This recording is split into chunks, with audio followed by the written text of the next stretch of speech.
First News with Keeler in the morning on WIBX and WIBX950.com. Let's go now to Jimmy Faila. They got a piece of it, or they got pieces of it? Pieces of it, yeah. Reese's Pieces.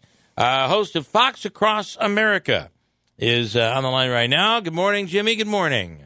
Yo, what's going on here? I'm just spending these lottery winnings. Yeah. Take time to talk to you guys. You're 35 cents? I don't know how much everybody won, but when you spread it out over 8,000 people, my guess is it dilutes it a little bit, you know? Well, here's the thing, though. If they pay you in, like, Bitcoin, it might become $3 trillion or it might become 9 cents. There's no way. Very good point. Well, on Monday, it might be $3 trillion. On Tuesday, you've lost everything. And if you forgot your password, it's not going to help you anyway. You can't buy a soda on Tuesday. Yeah. Okay, so listen, I want to tell you right off the bat on this story. This is a Penn State story.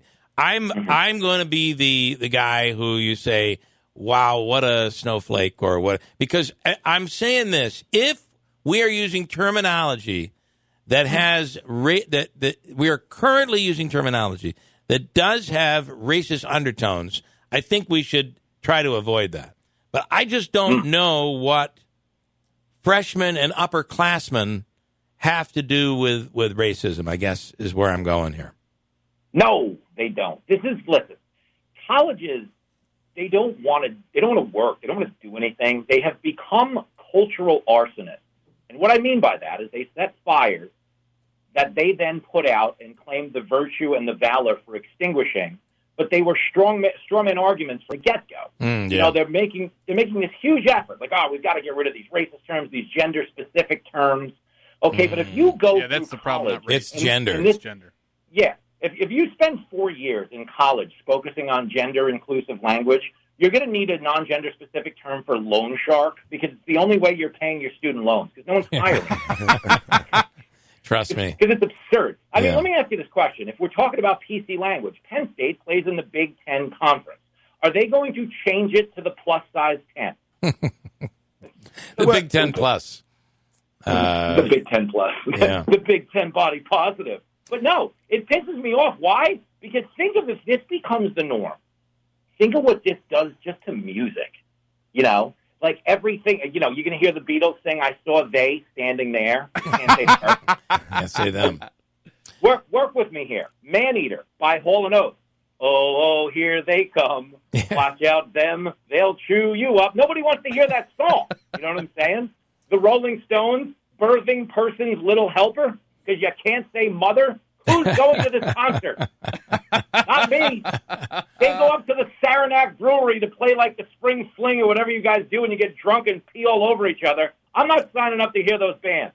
Yeah, I do. I think we're just taking this too far. You know, I mean, it started with postal worker, right? They're no longer the postman. Right. But that wouldn't have fit. Hey, oh, yes, wait a minute, Mr. Postal Worker. No, it doesn't work that way. How about Tammy Wynette, Stand By Your Partner? Stand by your partner. It doesn't have the ring. Well, it should be okay because, hey, partner, you know, it would kind of be with the theme. I guess, yeah. Billy Joel, Uptown Person. I mean, come on. It was an Uptown G, right? Is that? Yeah, Uptown Zier.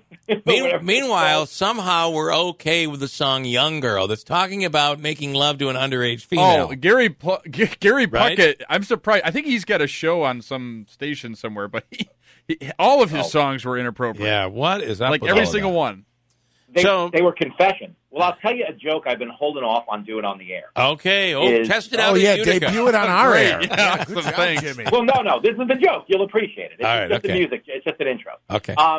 You know, Matt Gaetz, who's, you know, in a little bit of hot water on my show, and he's a good sport, though. You can make fun of him. He doesn't care. I've always considered him to be a phenomenal interview because he's very he's honest. He is very honest on the air anyway about politics and stuff. And obviously now he's in a little bit of hot water.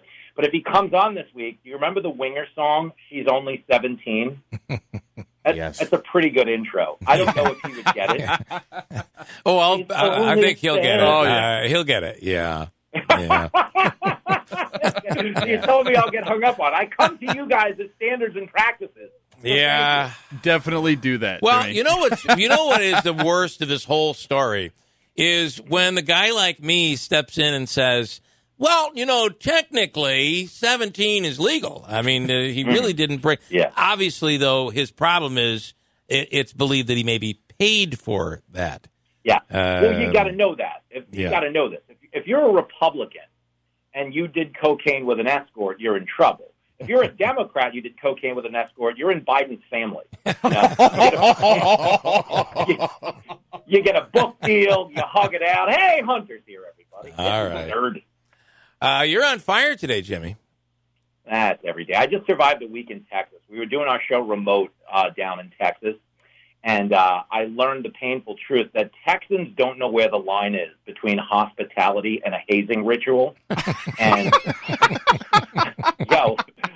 I have consumed, I don't think I could legally eat another spare rib. Like, it's to the point that they're, like, throwing ribs at your car as you pull out of town to go to the airport.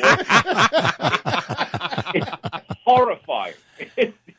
Shooting them out of a T-shirt gun at me on the interstate. So... That just sounds so sloppy. There was sauce everywhere. When you take your show on the road, do you do like stand up at? I mean, you're doing it. Yeah. So you'll do a show. We want to come up to Utica and get on stage at the new Fat Cat that I had. And, we want to do shows from your studio. That's what we did at KTBB in Tyler. So we did 3 days of shows from their studios, and every time we went to commercial break, someone came in with either a plate of food or some type of ammunition to blow up hogs.